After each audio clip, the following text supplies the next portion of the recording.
शहदाद कोट में बिजली की हथरादू बंदिश खिलाफ सिंध तरक्की पसंद पार्टी पारा कोटू मोटू चौक ते एहतजाजी मुज़ाहिरो कयो वियो। कारकुननि पारा सेप्को अमले खिलाफ सख्त नारेबाज़ी कई वई। उन मौके ते शबीर मक्सी, जाहिद मक्सी, इमदाद सूमरो ऐं ॿियनि चयो त शहदाद कोट में रोज़ानी 18 कलाकनि जी डिगी लोड शेडिंग थी रही आहे। डिगी लोड शेडिंग सबबि अवाम सख्त परेशानियुनि खे मुंहुं ॾेई रही आहे, जॾहिं त बिजली बंदिश सबबि कारोबार बि सख्त मुतासिर थिए थो। हुननि इख्तियारियुनि खां मुतालबो कयो त बिजली जी हथरादू बंदिश बंदि कई वञे। ॿी सूरत एहतजाजी दायरो वसी कयो वेंदो।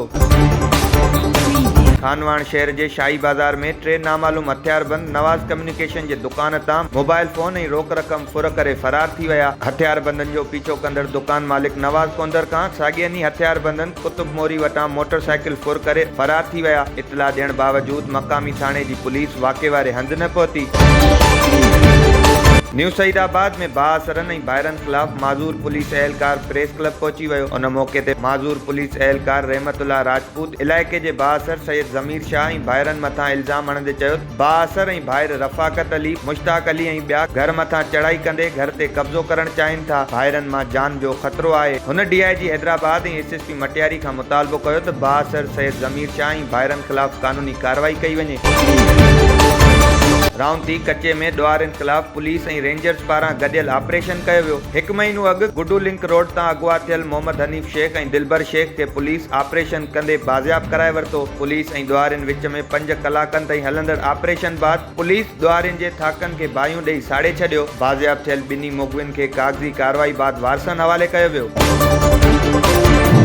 न्यू सईदाबाद में अवामी इत्तेहाद मटियारी पारां नेशनल हाईवे अथॉरिटी ऐं ज़िले इंतज़ामिया मटियारी पारां टूल टैक्स मुआहदे ते अमल न कराइण खिलाफ़ माशा हाउस ते अवामी इत्तेहाद मटियारी पारां गवर्निंग बॉडी जो इजलास कोठायो वियो। उन मौके ते मौलाना फ़कीर मोहम्मद लाखो ऐं नसीर अहमद मेमण समेत ॿियनि इजलास खे ख़िताब कंदे चयो त ज़िले इंतज़ामिया मटियारी पारां मुआहदे ते अमल न कराइण खिलाफ़ शाह अब्दुल लतीफ़ बिटाई जे 3 ॾींहनि वारे मेले दौरान ईंदड़ वज़ीरनि आॾो टूल टैक्स खिलाफ़ एहतजाजी मुज़ाहिरो कयो वेंदो।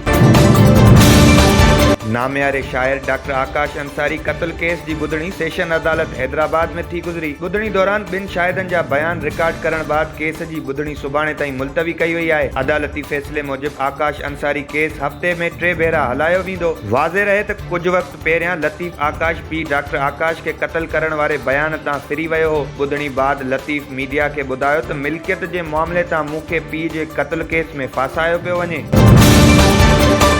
जश्न आज़ादी जो महीनो शुरू थींदे ई सिंध जे मुख़्तलिफ़ शहरनि में ज़िले इंतज़ामिया बल्दियात खाते समेत मुख़्तलिफ़ सियासी समाजी तंज़ीमुनि पारां महरकाए हक़ जे उनवान हेठि तक़रीबूं मुनक़िद कयूं वयूं आहिनि। आज़ादी तक़रीबूं ठठो, वगण, भिटशा, शहदाद कोट समेत ॿियनि शहरनि में मुनक़िद कयूं वयूं। तक़रीब में ज़िले इंतज़ामिया टाउन कमेटी चेयरमैन तक़रीबनि खे ख़िताब कंदे चयो त बाबाए क़ौम क़ाइदे आज़म मोहम्मद अली जिन्ना समेत पाक आर्मी जूं मुल्क लाइ खोड़ क़ुर्बानियूं आहिनि। पाकिस्तान मथां भारत पारां कयल जारियत जो पाक आर्मी मुंहुं तोड़ जवाब ॾिनो आहे। 1 अगस्त खां 14 अगस्त ताईं जश्न आज़ादी जोश ऐं जज़्बे सां मल्हाई वेंदी।